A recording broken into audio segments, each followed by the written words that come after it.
Hi പ്രിയരെ, നമസ്കാരം. നമ്മുടെ സ്കൂളുകൾ തുറക്കാൻ പോവുകയാണ്. സംസ്ഥാനത്തിലെ സ്കൂളുകൾ ഉടനെ തന്നെ തുറക്കും.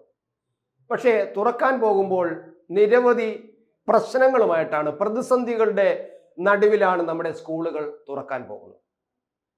വലിയ വിദ്യാഭ്യാസ രംഗത്ത് നമ്പർ ഒന്നെന്നാക്കി നമ്മുടെ സംസ്ഥാനം ഇങ്ങനെ അവകാശപ്പെടുന്നുണ്ടെങ്കിൽ പോലും സ്കൂളുകളിൽ കുട്ടികൾക്ക് യൂണിഫോം വിതരണത്തിൻ്റെ കാര്യത്തിലും ഉച്ചഭക്ഷണം കൊടുക്കുന്ന കാര്യത്തിലും ആ ഉച്ചഭക്ഷണം തയ്യാറാക്കുന്ന പാചക തൊഴിലാളികളുടെ കാര്യത്തിലും എല്ലാം കുടിശ്ശിക വരുത്തിയിരിക്കുന്ന ഈ സ്കൂൾ തുറക്കുമ്പോൾ തന്നെ വളരെ പ്രതിസന്ധി തന്നെ തുടക്കം ദിവസം മുതൽ തന്നെ പ്രതിസന്ധിയിലൂടെ കൂപ്പുകുത്തുന്ന ഒരു അന്തരീക്ഷത്തിലാണ് നമ്മുടെ സ്കൂളുകൾ തുറക്കാൻ പോകുന്നത്.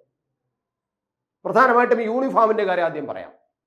യൂണിഫോമിന് കുട്ടികൾക്ക് യൂണിഫോം കൊടുത്തതിൻ്റെ ഭാഗമായിട്ട് സംസ്ഥാനത്തെ സ്കൂൾ അധികൃതർക്ക് സംസ്ഥാന സർക്കാർ കൊടുക്കാനുള്ളത് 1600 കോടി രൂപയാണ് ഇപ്പോഴും കുടിശ്ശികയുള്ളത്. 1600 കോടി രൂപ കഴിഞ്ഞ വർഷത്തെ കുടിശ്ശികയാണ് 1600 കോടി രൂപ എന്ന് പറയുന്നത്. ഈ വർഷവും യഥാർത്ഥത്തിൽ ഈ മെയ് മാസത്തോടു കൂടി അതിൻ്റെ തുകയൊക്കെ അനുവദിക്കേണ്ടതാണ്. ജൂൺ തുറക്കുമ്പോൾ തന്നെ കുട്ടികൾക്ക് യൂണിഫോമിൻ്റെ തുണികളും അതിൻ്റെ സാമ്പത്തിക സഹായവും നൽകേണ്ടതാണ്. പക്ഷേ നൽകിയിട്ടില്ല. ഇപ്പൊ കഴിഞ്ഞ വർഷത്തെ ഈ ഭാരം ചുമലിൽ വച്ചുകൊണ്ടാണ്, ആ ഭാരം ഇറക്കാൻ കഴിയാത്ത ആ ഒരു ബുദ്ധിമുട്ടിലാണ് ഇപ്പോൾ സ്കൂൾ അധികൃതർ, പ്രധാനമായിട്ടും HMകൾ, അതായത് നമ്മുടെ പ്രഥമാധ്യാപകരും അതുപോലെ തന്നെ PTA ഭാരവാഹികളും സ്കൂൾ തുറക്കുമ്പോൾ ആശങ്കയോടെ അവർ നിലനിൽക്കുന്നത്. പല സ്കൂളുകളിലെയും ഈ പ്രഥമാധ്യാപകന്മാർ വളരെയധികം കടത്തിലാണ് ഇപ്പോൾ നിൽക്കുന്നത്. അവരവരുടെ വീടുകളിലെ ഭാര്യയുടെയും കുഞ്ഞുങ്ങളുടെയൊക്കെ ഉരുപ്പടി എടുത്ത് പണയം വച്ചിട്ടാണ് അവർ സ്കൂളിലെ ചില പ്രവർത്തനങ്ങൾ നടന്നത്. സർക്കാരിന്റെ ഫണ്ട് വരും, ഫണ്ട് വരുമ്പോൾ തിരിച്ചെടുക്കാം എന്ന തരത്തിലുള്ള, പക്ഷേ പലതും കിട്ടാതെ. അതാണ് ഞാൻ പറഞ്ഞത്, 1600 കോടി രൂപ കുടിശ്ശികയിലാണ് ഈ യൂണിഫോമിന്റെ വിഷയത്തിൽ മാത്രം നിൽക്കുന്നത് എന്നാണ് കാണേണ്ടത്.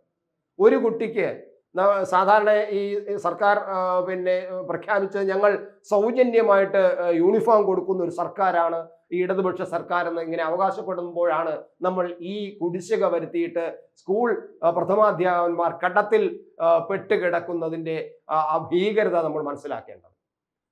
ഒരു പ്രൈമറി സ്കൂൾ, അതായത് 1ാം ക്ലാസ് മുതൽ 4ാം ക്ലാസ് വരെയുള്ള കുട്ടികൾക്ക് യൂണിഫോമിന്റെ തുണിയാണ് കൊടുക്കുന്നത്. യൂണിഫോം തുണി കൊടുക്കുന്നു, അവർക്ക് തച്ചിടാൻ കണക്കിനുള്ള തുണിയാണ് കൊടുക്കുന്നത്. അത് കൈത്തറിയിൽ നിന്നുമാണ് ആ തുണി കൊടുക്കുന്നത്. കൈത്തറി തൊഴിലാളികളെ കൊണ്ട് കൈത്തറി തുണികളാണ് എത്തിക്കുന്നത്. അന്ന് അത് പറഞ്ഞത് കൈത്തറി മേഖലയ്ക്കും കൂടി കുറച്ച് അവരുടെ ബിസിനസ് വളരെ വളർന്നു വരും. അതിനു വേണ്ടിയിട്ടാണ് സ്കൂൾ കുട്ടികൾക്ക് ഇങ്ങനെ യൂണിഫോം കൊടുക്കാൻ തീരുമാനിക്കുന്നത്. ആ യൂണിഫോം നമ്മുടെ കുട്ടികൾ കൈത്തറി തന്നെ ഇട്ട് വളരട്ടെ. അങ്ങനെ 1-2 പ്രത്യേകതകൾ. 1, കുട്ടികൾ ഞങ്ങൾ സൗജന്യമായിട്ട് യൂണിഫോം കൊടുക്കുന്നു. 2, കുട്ടികൾ നമ്മുടെ കൈത്തറി തുണികൾ ഇട്ട് സ്കൂളിൽ വരുന്നു. 3, കൈത്തറി തൊഴിലാളികൾക്ക് അതിൻ്റെ നേട്ടം ഉണ്ടാവുന്നു. അങ്ങനെ നിരവധി നേട്ടങ്ങളാണ് ഈ സ്കൂൾ യൂണിഫോമിനെ കുറിച്ച് ഈ ഇടത് സർക്കാർ ഉയർത്തിക്കാട്ടിക്കൊണ്ട് വന്നിരുന്നത്. പക്ഷെ അതെല്ലാം പാളിപ്പോയിരിക്കുന്നു എന്നുള്ളൊരവസ്ഥയാണ്. അപ്പൊ ഞാൻ പറഞ്ഞു വന്നത്, ഈ സ്കൂൾ യൂണിഫോം എന്ന് പറയുന്നത് ഇങ്ങനെ കുട്ടികൾക്ക്, പ്രൈമറി കുട്ടികൾക്ക് തുണി കൊടുക്കുന്നു. അതുപോലെ 4ാം ക്ലാസ് മുതൽ 8ാം ക്ലാസ് വരെ, 5ാം ക്ലാസ് മുതൽ 8ാം ക്ലാസ് വരെയുള്ള കുട്ടികൾക്ക് ഈ യൂണിഫോമിന് വേണ്ടിയിട്ടുള്ള തുക സബ്സിഡി ആയിട്ട് അല്ലെങ്കിൽ ഈ പണമായിട്ട് അങ്ങോട്ട് കൊടുക്കുകയാണ് ചെയ്തത്. അങ്ങനെയുള്ള പണം കൊടുക്കുന്നത് ഈ കുട്ടികളുടെ രക്ഷാകർത്താക്കളുടെ അക്കൗണ്ടിലേക്കാണ് പണം കൊടുക്കുന്നത്. അത് 2 ജോഡി തുണി യൂണിഫോമത്തിന് വേണ്ടിയുള്ള തുണി വാങ്ങിച്ച് തയ്ച്ച് ഇടാൻ വേണ്ടിയിട്ട് 600 രൂപയാണ് അനുവദിക്കുന്നത്, അതാണ് കൊടുക്കുന്നത്. പക്ഷെ അതൊന്നും കഴിഞ്ഞ ഒരു വർഷമായിട്ട് ഈ ഒരു രക്ഷാകർത്താവിൻ്റെയും ഈ അക്കൗണ്ടിലേക്ക് പോയിട്ടില്ല. രക്ഷാകർത്താക്കൾ കടകളിൽ നിന്നൊക്കെ കടം വാങ്ങിച്ച് സർക്കാർ തരുമ്പോൾ തിരിച്ചു തരാമെന്ന് പറഞ്ഞ് കടം വാങ്ങിച്ചു, യൂണിഫോം വാങ്ങിച്ചു. പക്ഷെ അവർക്ക് പിന്നീട് കടം വീട്ടേണ്ടിയൊന്നും കിട്ടിയിട്ടില്ല. പിന്നെ ഈ സ്കൂൾ അധ്യാപകന്മാര്, ഹെഡ് മാസ്റ്റർമാര് ഇത്തരത്തിൽ പല സ്ഥലത്തു നിന്നും കൂടുതൽ തുണികൾ വാങ്ങിച്ച് എത്തിയിട്ടുണ്ട്. പക്ഷെ ഇതൊന്നും കൈത്തറി മേഖലയിൽ നിന്ന് പണം വാങ്ങിച്ച് തുണി വാങ്ങിച്ച് കൊടുത്തിട്ടുണ്ട്. അവിടെയും കടം വന്നിട്ടുണ്ട്. അപ്പൊ ഇങ്ങനെ ആണ് ഈ സ്കൂൾ തുറക്കുമ്പോൾ യൂണിഫോമിന്റെ കാര്യം പറയുന്നത്. 2ാം, നമ്മൾ ഉച്ചഭക്ഷണത്തിന്റെ കാര്യം എടുത്തു കഴിഞ്ഞാൽ, ഉച്ചഭക്ഷണം വളരെ താളം തെറ്റി കിടക്കുകയാണ് ഇപ്പോഴും. ഉച്ചഭക്ഷണത്തിന് രക്ഷാകർത്താക്കൾക്ക്, ഈ പ്രഥമാധ്യാപകർക്ക് വളരെയധികം തുകയാണ് ഇപ്പോഴും കുടിശ്ശിക വരുത്തിയിരിക്കുന്നത്. ഒരു കേന്ദ്ര സർക്കാർ ഉച്ചഭക്ഷണത്തിന് വേണ്ടിയിട്ട് വിഹിതം കൊടുക്കുന്നുണ്ട്.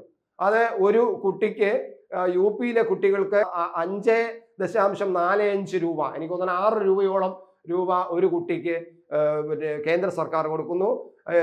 പിന്നെ UP കുട്ടികൾക്ക് അത് 8 രൂപയിൽ അധികം ഓളം കൊടുക്കുന്നുണ്ട്. അതാണ് കേന്ദ്ര സർക്കാരിന്റെ വിഹിതം എന്ന് പറയുന്നത്. പക്ഷെ ആ വിഹിതം കൃത്യമായിട്ടും സംസ്ഥാന സർക്കാരും വിദ്യാഭ്യാസ വകുപ്പും വാങ്ങിക്കുന്നുണ്ടെങ്കിൽ പോലും അതിന്റെ സംസ്ഥാന വിഹിതവും കൂടെ ഇട്ടുകൊണ്ടാണ് ഇത് കൊടുക്കേണ്ടത്. പക്ഷേ അത് കേന്ദ്ര വിഹിതം കൃത്യമായി വാങ്ങിക്കുകയും എന്നാൽ ആ സംസ്ഥാന വിഹിതവും കൂടെ ചേർത്ത് സ്കൂളുകൾക്ക് എത്തിക്കാതിരിക്കുകയും ചെയ്യുന്ന അവസ്ഥയാണ് ഇപ്പോൾ ഉണ്ടായിരിക്കുന്നത്. അതിന്റെ ഭാഗമായിട്ട് ആണ് ഞാൻ നേരത്തെ പറഞ്ഞ അവിടെ വളരെ പ്രതിസന്ധിയിലേക്കാണ് ഈ വിദ്യാഭ്യാസ മേഖല പോകുന്നത് എന്ന്. പിന്നെ നമ്മൾ എടുക്കാവുന്നത് ഈ പാചക തൊഴിലാളികളുടെ വിഷയമാണ്. ഈ സ്കൂൾ തുറക്കുമ്പോൾ ഏറ്റവും അധികം ഈ കുട്ടികൾക്ക് പാചകം ഉണ്ടാക്കി കൊടുക്കുന്ന പാചക തൊഴിലാളികളുണ്ട്, താൽക്കാലികമായിട്ടൊക്കെ ഉള്ള തൊഴിലാളികളാണ്. ആ തൊഴിലാളികൾക്കും അവരുടെ ശമ്പളത്തിന്റെ, അവരുടെ വേജസിൽ കുടിശ്ശിക കഴിഞ്ഞ 6 മാസത്തിലധികമുള്ള കുടിശ്ശിക ഇപ്പോഴും കൊടുക്കാണ്ട്, ചിലയിടത്തൊക്കെ അത് കുറച്ച് കൊടുത്തു, എന്നാൽ ചിലയിടത്ത് കൊടുക്കാൻ കഴിഞ്ഞില്ല.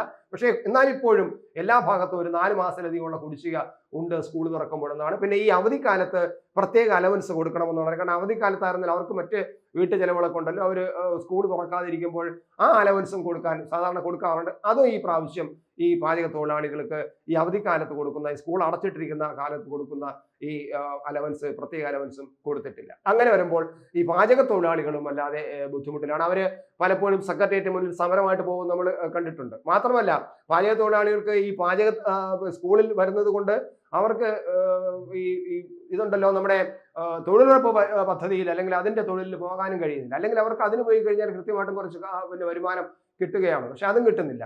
മാത്രമല്ല ഇടതുപക്ഷ സർക്കാർ ചെയ്തിരിക്കുന്നത്, ഈ തൊഴിലാളിയോടൊപ്പം നിൽക്കുന്ന സർക്കാർ എന്ന് പറഞ്ഞ് ചെയ്തിരിക്കുന്നത്, ഈ പാചക തൊഴിലാളികളെ വേജ് ആക്ടിൽ നിന്നും മാറ്റിയിട്ട് അവരെ ഓണററി പിന്നെ ലേബേഴ്സായിട്ട് മാറ്റുകയാണ് ഉണ്ടായിരിക്കുന്നത്. നോക്കണം, ഇടതുപക്ഷ സർക്കാരാണ്, തൊഴിലാളികൾക്കും അധ്വാനിക്കുന്നവർക്കും വേണ്ടി നിൽക്കുന്ന സർക്കാരാണെന്ന് പറയുന്നത്. പക്ഷേ അവരെ ആ വേജ് ആക്ടിൽ ഇവരെ ഉൾപ്പെടുത്തിയിട്ടില്ല.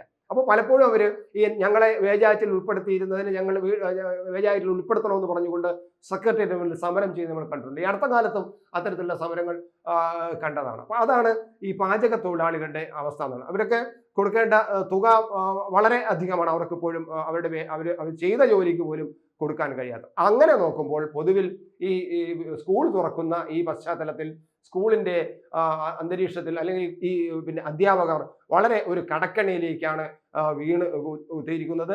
ഈ ഉച്ചഭക്ഷണം നേരെ ചെവ്വേ നടക്കുമോ എന്നത് കണ്ടറിയണം.